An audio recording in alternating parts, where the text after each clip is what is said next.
Welcome to Frameworks. This is a place for coaches who want more than just reps and sets. Here, we dig into principles, philosophy, and stories that help you coach with clarity, design with purpose, and to keep chasing mastery. Today, we're talking about training men over 40. And I want to be really clear about one thing. This is not us worshiping at the altar of longevity. We're not chasing a biological age score or trying to live to 150 years old. This is just about coaching men well in this specific season of life, understanding what changes, understanding what matters, and designing training that builds strength, capability, energy, and confidence that actually holds up in the real world. So with that being said, let's get into it. So because I recently crossed the threshold of this over 40 population and demographic, I've been thinking about it a lot more. So of course, over the past 15, 20 years as I've been coaching individuals, I've thought a lot about different demographics naturally because I've coached different demographics. And I've thought a lot about, males versus females, 25 versus 45, 45 versus 75. But recently I've been thinking about this population a lot more because I just crossed that threshold.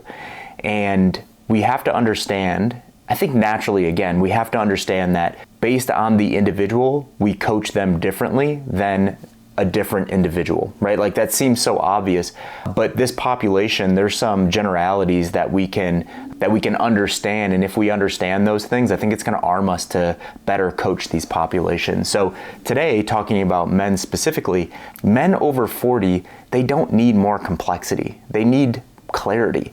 Okay, so it could get really confusing when we're like, when were your last labs?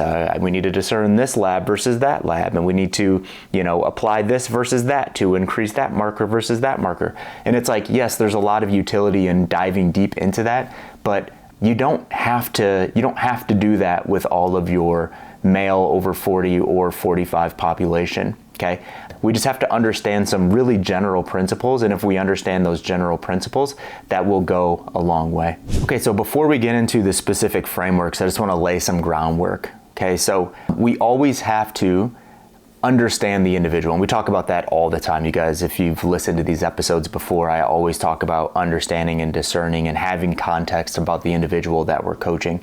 Nothing changes here. Okay, so some basic profiling that we'll have to do that applies to all people, not just males. We should understand training age, current capabilities, sport and fitness history, injury history, medical history. All of those things are so foundational, and no matter what their age is, those considerations might change. They absolutely will change the way that we coach that person. So number one, we have to do some basic profiling of our clients, whether they're male or female. Okay, now let's talk about just some general differences in men and women, and why I'm specifically talking about men in this episode. In a later episode, I'll talk about women specifically. Okay, and what I wanted to do is I wanted to break them into three distinct patterns or three distinct pillars. Pillar number one is going to be biological differences between males and females as it relates to how we should probably coach a male versus a female, especially in this aging population. Number one, we have to understand that in this population of men, testosterone decline uniquely impacts them. Okay, and it uniquely impacts their ability to recover from the work that we're giving them. So we'll get into application, and we'll start talking about program design and how being in this population might influence what we may or may not give them. But we have to understand that testosterone decline uniquely impacts male recovery, and they are declining in testosterone. Okay, men experience sarcopenia with stronger androgen dependence. Okay, so what I'm trying to get at here is men and women, they lose strength and muscle over time. Okay. Men lose strength and muscle at a faster rate than women do. Okay, so we'll talk about this when we start talking about the psychological differences here in a second. But sometimes for men, it's just like they just drop off of a cliff. And of course, women can experience this as well, but we see this happening more often with men. Okay, so just something to keep in mind. Okay, and then finally, women generally show greater muscular endurance at relative intensities than men. So what this says biologically is that women have a better pain tolerance, pain threshold, and they can they can do more work at higher loads and higher intensities generally than men. Now let's get to pillar number 2, and these would be the psychological differences. So men are usually more load driven, whereas women often are more consistency driven. So a lot of pleasure, happiness, self-worth when it comes to women, as long as they're consistent in something and they show themselves, or they're proving to themselves that they can actually do the work day after day after day after day, women seem to take bigger wins off of that. And when you look at men, a man can be just as consistent, and if they don't see objectively the load increasing on the bar, right, they may not be as pleased or as happy as the woman would be based on consistency. So that's just something to keep in mind. And again, these are generalities, these are trends. It doesn't mean that every man feels that way and every woman feels that way, okay? But as you start to coach men versus women, you're gonna start to see these more masculine versus feminine personalities start to come into play, okay? And kind of going off of that, men are more ego sensitive to regression. So remember we just talked about like men falling off a cliff. That might hurt the ego a little bit, right? So there's not much we can do in terms of like, hey, you're getting worse, or you had gotten worse over the past X amount of years. Of course, we want to slow that down and hopefully reverse that when we start working with them. But we just have to be aware of that, right? And maybe there can be some conversation and consultation around that ego and trying to, not drop the ego, but use it where it's necessary and kind of get rid of it where it's holding them back, okay? And women are often more, they communicate more around fatigue and what's happening, okay? So, a woman client is more likely to say, hey, this feels this way, or, I'm more tired today than I was yesterday, right? Where, you'll get a lot of men that are in this demographic where they might, not say anything to you. They'll kind of just push and drive through. The next pillar I want to talk about before we get into the frameworks are the programming differences. So men might require tighter guardrails on intensity. Okay, women may tolerate slightly higher sub-maximal volume. Okay, so what do I mean by those 2 points? So men and having tighter guardrails, you probably don't want to, and we dig into this in the OPEX method when we talk about personality traits and the differences between those two, the masculine and the feminine. The more masculine personality trait, they want to know what they have to do, right? Usually they don't want you to say like, hey, I want you to do, 6 reps in the back squat, and I want you to kind of just like feel out the weight and do what feels good for you today. The more masculine is like, hey man, tell me what you want me to do. Is this at 75%? Is this at 88%? Should I have 1 rep left in the tank? Should I have 5 reps left in the tank? Like, what does winning actually mean here? Okay, so that's what I mean by like tighter guardrails in terms of programming, and maybe the words that we put in the description of our program design with men. And then women, right, tolerating slightly higher submaximal volume. It's important to understand that women can just dig deeper. Okay, so we do this test at OPEX, and we've done it a lot in the past. We call it the neuromuscular efficiency test. So what this is we have an individual build to a 1 rep max back squat at a 30x1 tempo in an allotted amount of time, so 8 to 10 minutes. So build to that 1 rep max in 8 to 10 minutes, and then I want you to rest 8 to 10 minutes, and then I want you to take 90% of that 1 rep max, and I want you to do it at the same 30x1 tempo, and I want you to do it for as many reps as possible. Okay, what this does is it tells us if someone has very high NME or very low NME. So high NME would be someone that, hit their 1 rep max, and then they were only able to do it for like 2 to 3 reps at 90%. That means that their neuromuscular efficiency is high, like they're tapping into it on the 1RM, and they can't do a bunch of reps with a high percentage of that 1RM. So speaking in generalities, again, men tend to have higher NMEs versus women. Okay, so where if the guy had 3 reps at that 30x1 at 90%, sometimes the woman is at like 6, 8, 10, 12 reps, right? So women may tolerate slightly higher sub-maximal volume, okay? Even when we start to get to, threshold volume, they can still dig deeper there. Okay. Number 3, men benefit greatly from aerobic base for recovery buffering. Okay. And we'll dig a little bit more into this. as we go through the episode and talk about program design differences. But easy aerobic work is, I don't want to say a lot more beneficial than men over women, but it kind of is, right? Like they benefit more from that easy aerobic work. And I think that it has a lot to do with their ability to dig a little bit deeper, having those high NMEs. Okay, I don't have any research to back that up, but I think that men kind of go into the well a lot faster and more effectively than women, where a woman can, work sub-maximally and just do a lot of work and just kind of like grind it out and feel like decent or okay the next day. Okay, again, these are not absolute, but they're directionally true enough for us to at least think about. All right, framework number one. The first thing that we have to think about and understand with this aging population is hormones matter. Okay, so we understand that total testosterone declines at about 1% per year after the age of 30 or 40. Okay,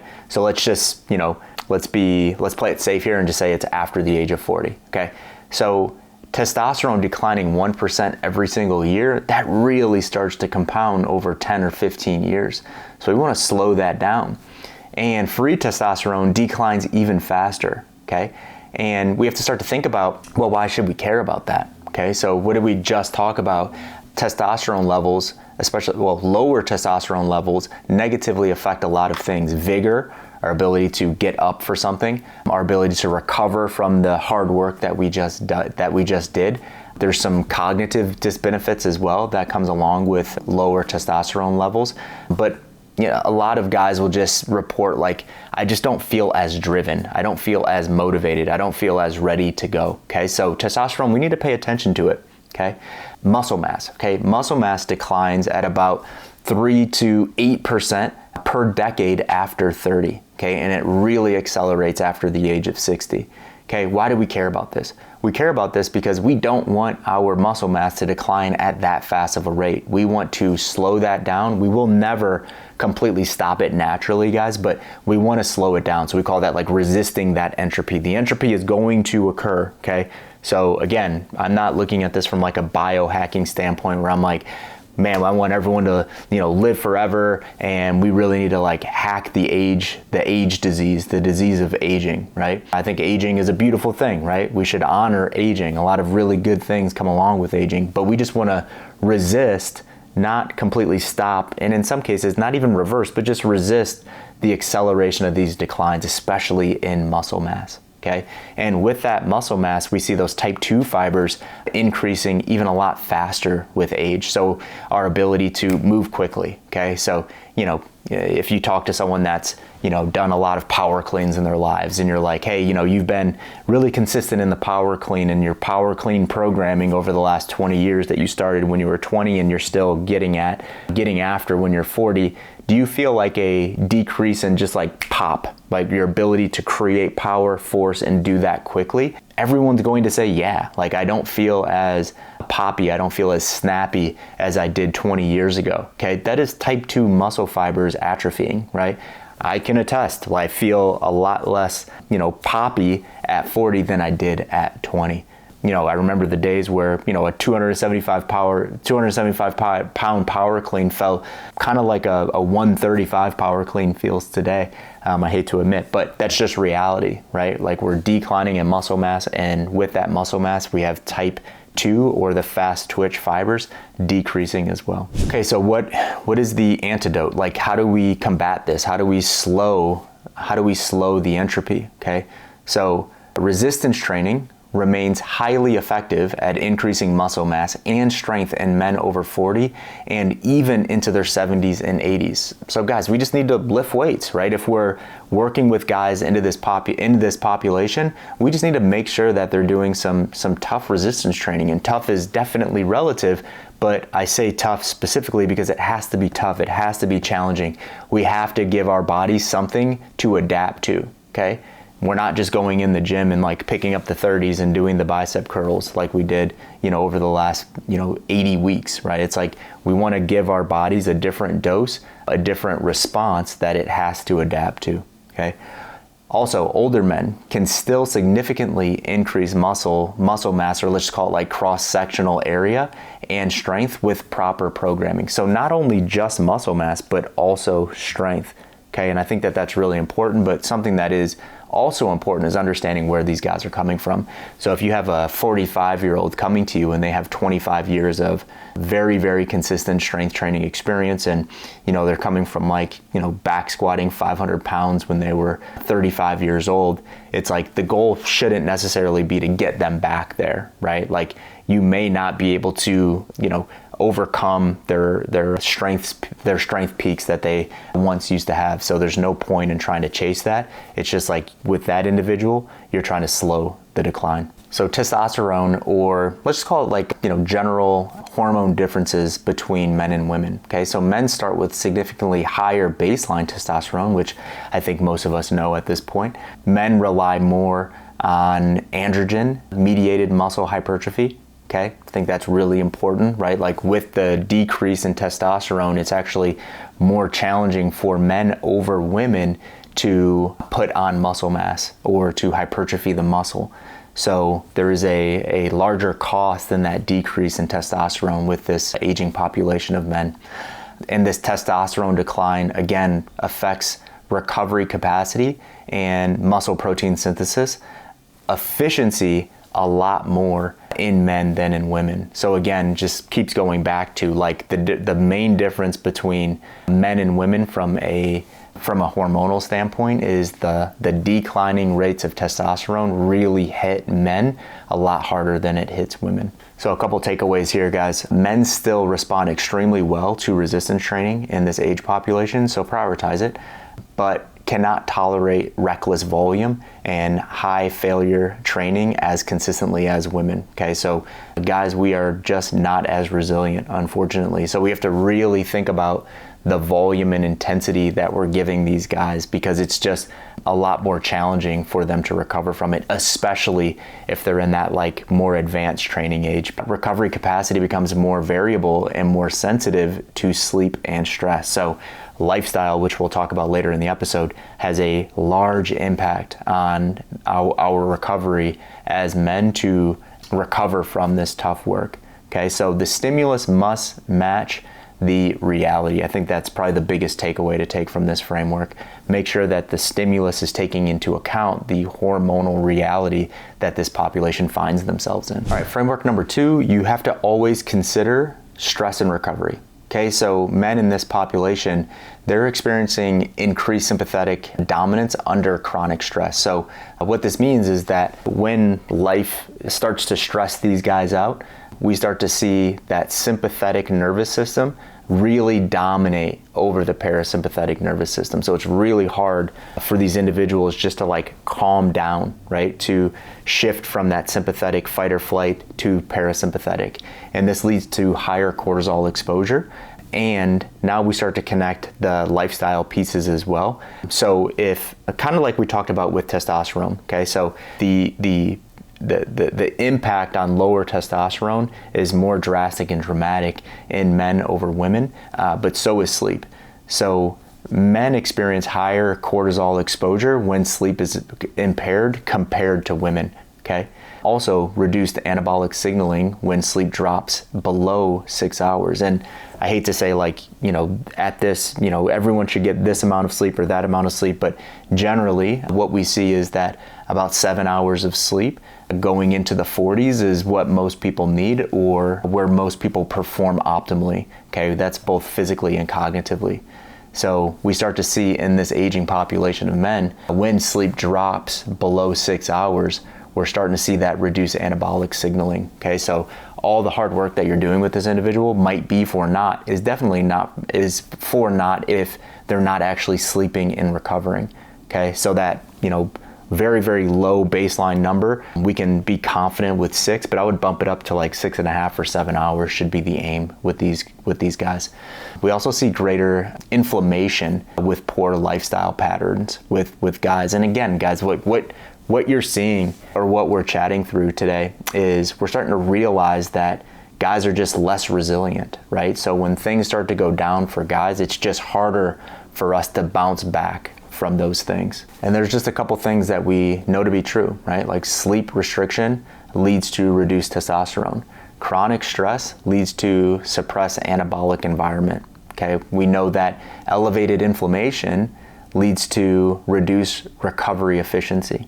Okay, so those are all really important, and those should nudge us to, really focus on lifestyle, nutrition, so that we're focused on better stress management and better recovery for the individuals that we're working with in this population. Okay, so what are training implications when we start to think about stress and lifestyle? We should limit constant max effort work for men over 40. Okay, so there's nothing wrong with going hard every now and again, but we shouldn't do this constantly, because recovery is the thing that we really need to focus on, managing stress and prioritizing recovery. Okay, we want to stay away from programming repeatable, or let's call it like non-repeatable intensity. Okay, and we talk about this a lot with aerobic work. It's like, how hard should someone go? Someone should go as hard as they're able to recover from and repeat. So when we program for guys, we want to program with an intensity that is repeatable. So what I mean by that is they can do the bout of effort, they can recover from it, and they can do it again. We can look at that intra-session if you're looking at like aerobic intervals, for example, 500 meter row intervals. It's like if you're able to hold 151 per 500 meters and you're able to do that across 8 sets and you're able to like nail it, a tight shot group, awesome. If you're at 151 and then 152 and then 157, it's like that's not repeatable intensity. You need to calm down. Okay. Next, we should monitor sleep and stress, and we should do that quite often. So we should pay attention to that weekly, bi-weekly, at the very least monthly in consultation. And finally, we should reduce training stress when life stress rises. Okay, so we've all heard it, and I think we all agree that our body doesn't know the difference between this stress versus that stress, training stress versus work stress, training stress versus relational stress, training stress versus I didn't get enough sleep last night stress. Okay, so we just need to make sure that we're reducing that training stress when life stress arises.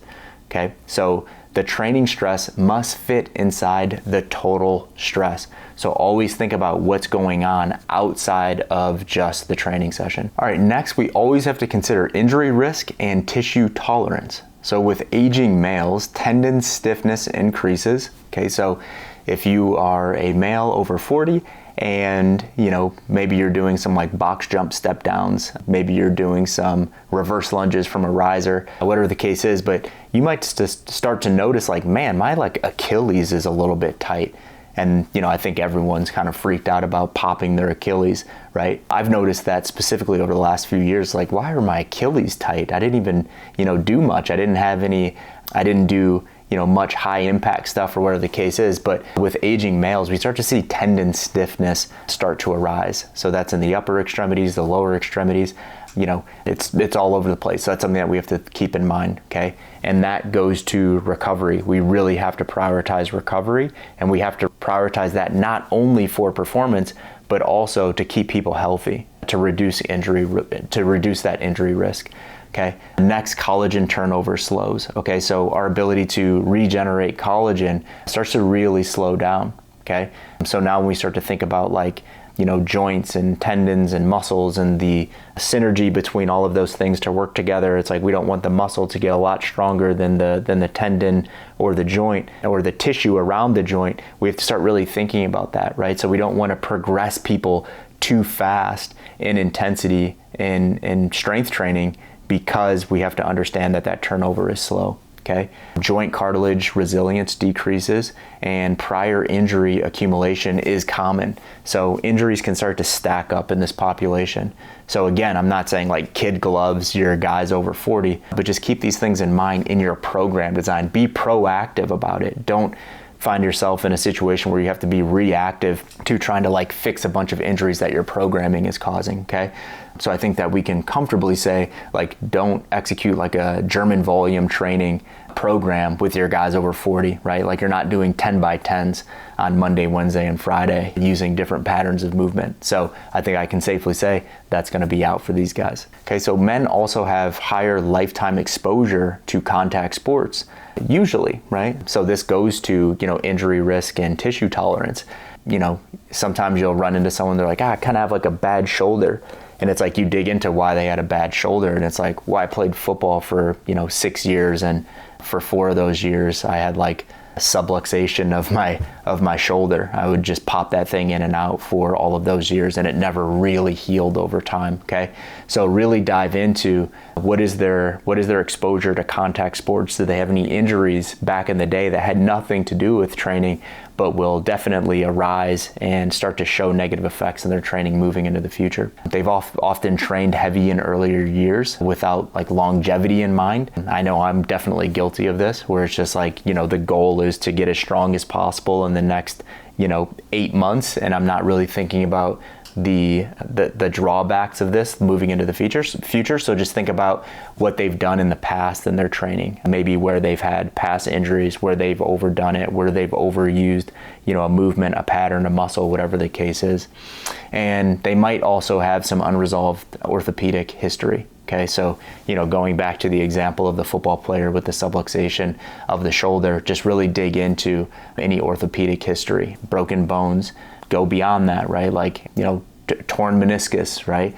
I don't have a meniscus, things like that. So just really dig into the injury history that's not only relative to lifting weights. So we also know that as a, combative thing that we can do in terms of training and, how this might impact the program design that we're giving these guys is eccentric training is a very strong thing for us to use. So eccentrics, or the way down or the lengthening of the muscle, improves tendon structure.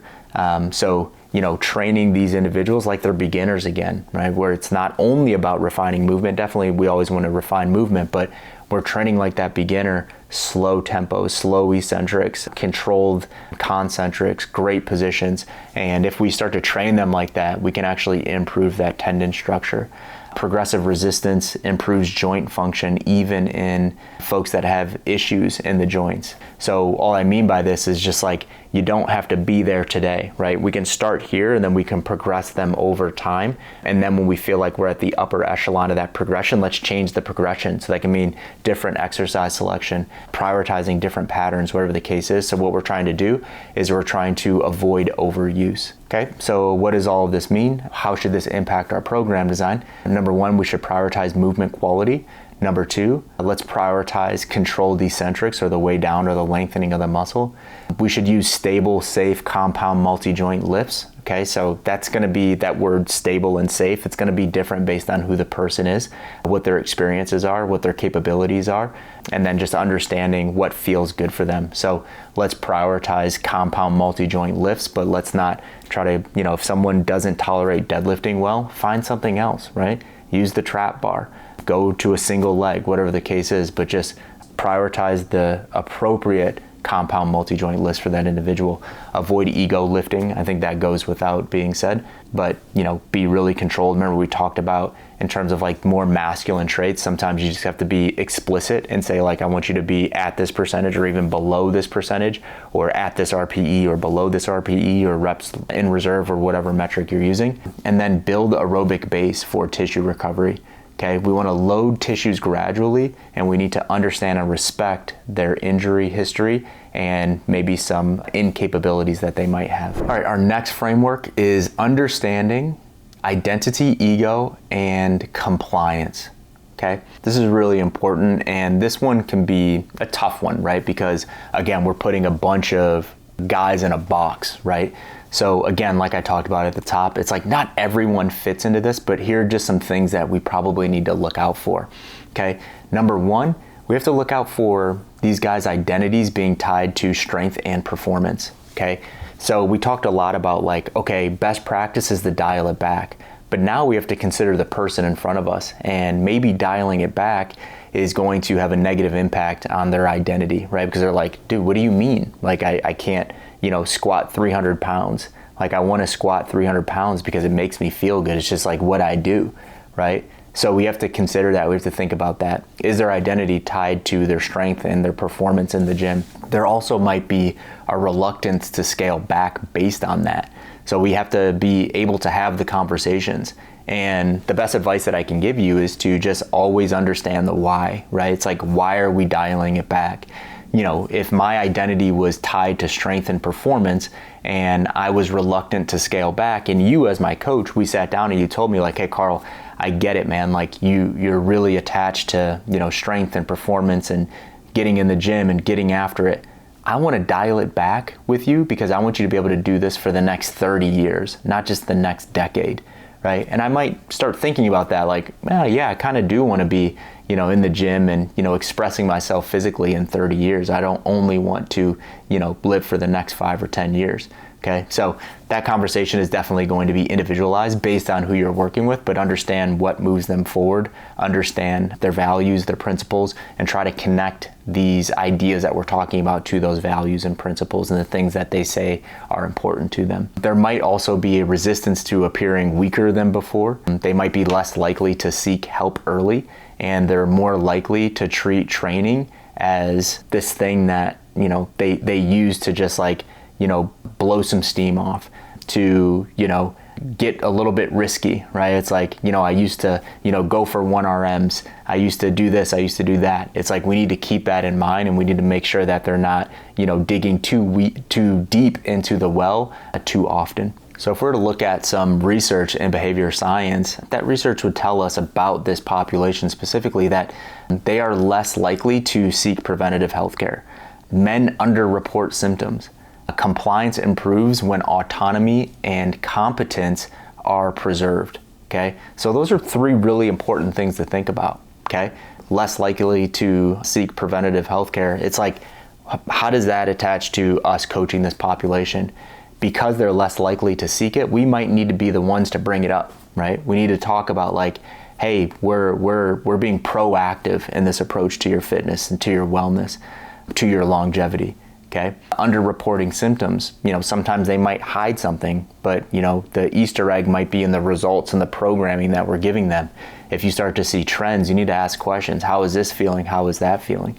Okay, and from the concept or the principle of like compliance improving when that autonomy and competence are preserved, it's like, how does that affect our program design? Let's give these guys wins. Let's give them things that they can do. Let's not, over-program or over-prescribe for them. Give them exercises, give them reps, sets, intensities that are within their capabilities, not outside of their capabilities, and they'll feel better about the work that they're doing because we need that compliance to be at a high rate to progress anything. From a coaching standpoint and how this relates to, the principle into the design is, number one, I think we just need to frame training as a skill, not a test, right? We're practicing our fitness. We're getting in the reps. We're not going in and testing ourselves every day, every session, okay? Next, provide measurable wins, okay? Do assessments and reassessments, whether that's, work capacity, strength testing, body composition, whatever it is, whatever the focuses are, you need to make sure that those wins are measurable, okay? Not subjective, especially, in this more masculine population. These guys want to see they want to see wins on paper, right? Black and white. Show me what we're doing. Show me why what we're doing is working, okay? Rebuild capacity with these guys without overdoing it. And by capacity, I more so mean on the energy systems front, right? And when I say capacity, I don't mean like peak. I want these guys to go, hard and fast. It's like, the foundational stuff, guys. Like, rebuild that foundation aerobically, because we know that there's a lot of really good things that come from that. A lot of the drawbacks of aging we can combat against if we have a robust aerobic system. Our lack of recovery, the tendon, ligament, and joint issues that we experience, some of the cognitive stuff that we experience, a lot of that can be set up. We can set our individuals up, these guys up for wins if we really focus on building that aerobic base, okay?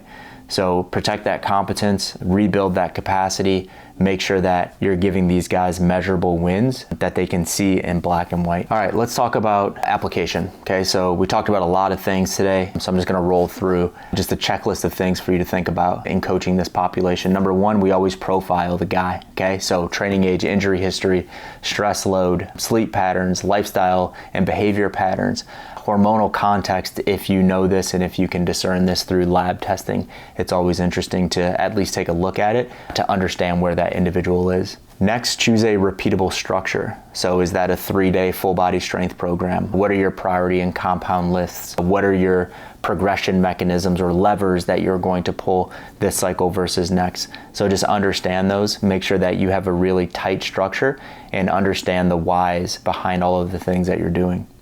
Number 3, we want to manage intensity. So avoid frequent failure, right? So it should be a goal, especially in this population. It's like you shouldn't be failing reps, right? Especially if we're using language like, hey, I want you to keep a couple left in the tank. I want you to push, but if you had to, you could do 1 or 2 more. I think that's a really good thing that we can tell these guys, just to make sure that we're not pushing beyond that failure, okay?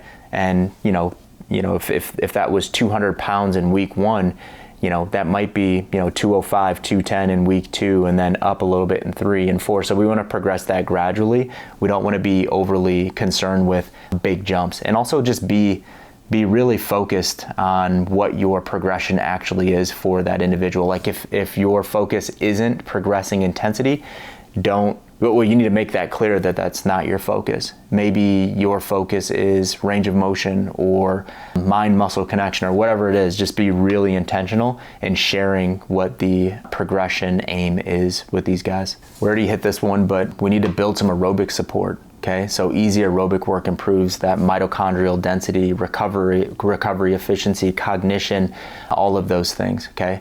So number 4 would be to make sure that you're always focusing on adding in that easy aerobic work.